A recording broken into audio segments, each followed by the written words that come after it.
Kalau kita ngurusi itu ono sing luwih penting, luwih wajib, terkadang kelalen. Kita terpancing urusan itu benden begitu. Negara liya wis masyhur, wis suwur, makmur, bisa ekonominya menguasai, pertaniannya dikuasai, dolarnya kita kalah, rupiahnya kita kalah, dan lain sebagainya. Masa kita masih uplak-uplak urusan begitu? Lihat ke depan, harusnya bangsa kita ini jangan sampai menjadi bangsa atau umat yang selalu ketinggalan. Lagi-lagi negara kita itu negara berkembang kapan woy berkembang terus. Loh inilah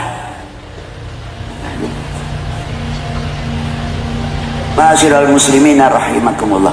Makanya saya kagum kepada para ulama, kepada para yai-yai dan sebagainya.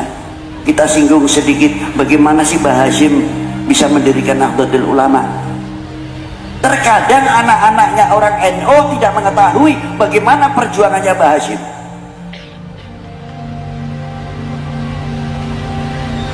Bagaimana kita bisa membuat kader ke depan.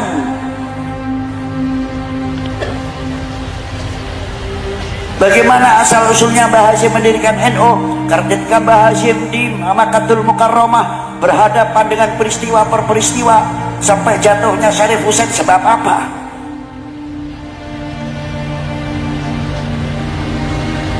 Nah itu. Begitu rusaknya mulai akidah, mulai terkikis. Akidah itu ahli sunnah wal jamaah. Mbah Hasyim pulang dari Mekah ke Indonesia, satu sisi bagaimana harus menyelamatkan akidah, tapi satu sisi harus memerdekakan bangsa ini dari belenggu penjajah dan kebodohan. Itulah pemikiran-pemikiran ulama-ulama kita. Sekarang kemana?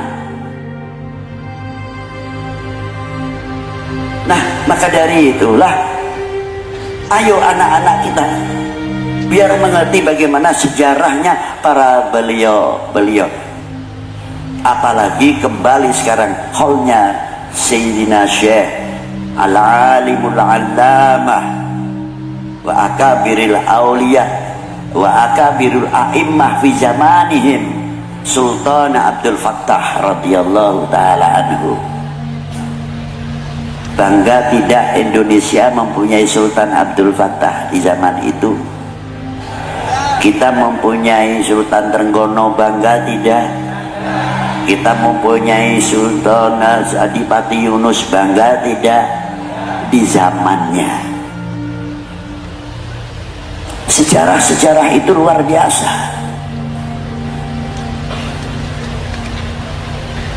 Bagaimana berdirinya kerajaan atau kesultanan Demak pada waktu itu.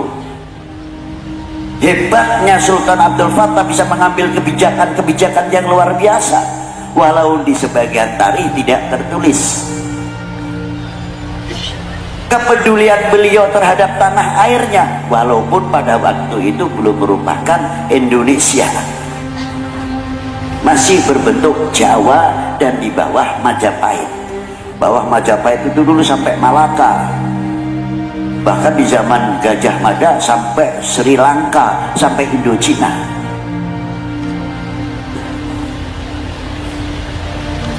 Nah, di zaman Sultan Abdul Fattah, pada waktu itu dijatuhkannya ayahandanya oleh patihnya sendiri, Lindrawardana, sehingga beliau sampai ngungsi di Gunung Lawu. Terpaksa Sultan Abdul Fattah mengirimkan pasukannya, harus berhadapan dengan orang yang menentang kepada negaranya, ialah Majapahit pada waktu itu. Tapi karena perselengkapan belum sempurna, terpaksa tertunda. Plus juga waktu ketika membangun Masjid Demak pada waktu itu juga berhenti karena masalah itu. Itu asal-usulnya.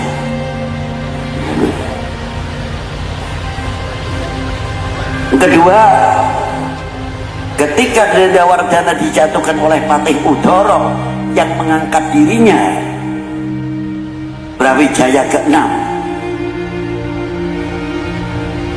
mulai dari situ Sultan Abdul Fattah karena melihat perjanjian dengan Portugis untuk saling membantu menyerang Demak. Sultan Abdul Fattah berangkat, hancurlah Patih Udoro dengan pasukannya. Beliau terus menjemput ayahnya di Gunung Lawu untuk dipersilahkan, monggo Kang Romo jumeneng lagi. Tapi Brawijaya sudah cukup sepuh, ingin menjadi orang yang mandito. Akhirnya dari situlah beliau mulai menekuni ibadahnya yang luar biasa.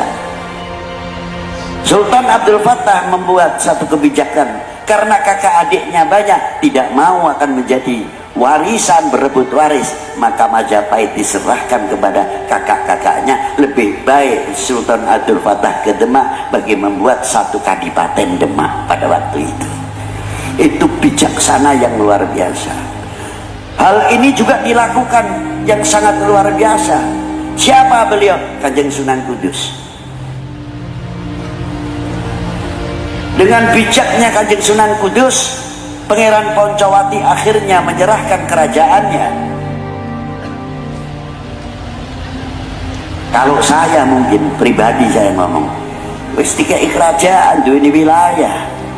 Sapa wong sing ora pengin dadi ratu? Jadi Sultan mungkin nek kula yang naik wis ora dadi masalah, mecah karo Demak ya ora apa-apa. Tapi kalau Imam Ja'far Shadiq tidak mau ada negara berdiri di dalam negara, maka bijaksananya beliau masjid keraton yang diberikan kepada Kanjeng Sunan Kudus dijadikan masjid Menara Kudus. Akhirnya Demak adalah Demak, negara persatuan pada waktu itu. Demak tidak bisa dipecah-pecah. Hebatnya Al-Imam Ja'far Shadiq, Kanjeng Sunan Kudus. Itulah contoh yang luar biasa untuk kita semuanya. Mau gawe negara dalam negara. Nah, inilah pentingnya. Dan apabila kita melihat sejarah-sejarah apa yang diperjuangkan oleh Wali Sembilan dan sebelumnya, kalau kita ceritakan sampai esok doer gitu. Iya. Inilah bagaimana di zaman Rasulullah melambung. Dari zaman Rasulullah melambung ke Wali Sembilan dan sebelumnya.